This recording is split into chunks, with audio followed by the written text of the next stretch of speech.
Representative Keny. Thank you, Madam Speaker. I wanted to say in honor of World Refugee Day, which is today, I want to highlight a few things, and this echoes a little bit of what Representative Vial displayed for us earlier today. The U.S. Refugee Admissions Program has enjoyed bipartisan support throughout the 36 years since it was authorized by Congress. Started by faith communities, resettlement is a life-saving program and humanitarian expression of our core American values, as well as a strategic tool to stabilize sensitive regions impacted by forced migration.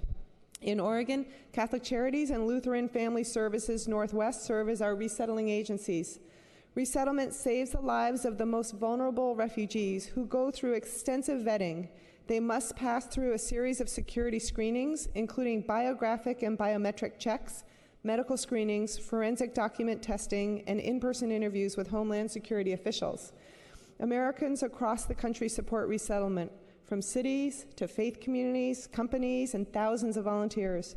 Americans know that the refugee program demonstrates the American values of fairness, inclusiveness, and compassion.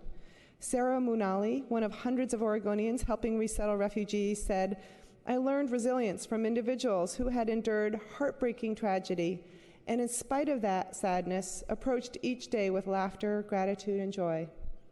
Once resettled, refugees contribute to their new home as taxpayers, home buyers, business owners, job creators, employees, doctors, engineers, students, and friends, helping to revitalize local communities. Compassion and national security are not mutually exclusive, and in fact, work hand in hand. Refugee resettlement increases regional stability as we work with allies to defeat forces that wish to cause harm to the United States and to the principles that we hold dear.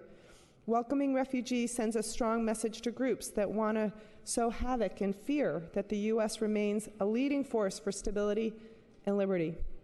Colleagues, more people are displaced now than ever before in history.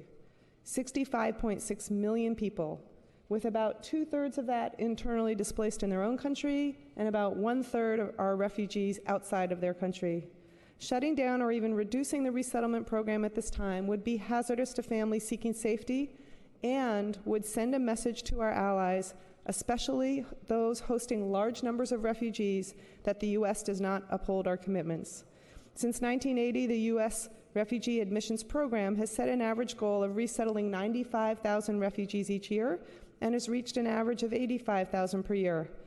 Given the unprecedented global refugee crisis, now is the time to increase resettlement, not decrease it to the current 50,000 person goal, the lowest refugee admissions goal since the program began.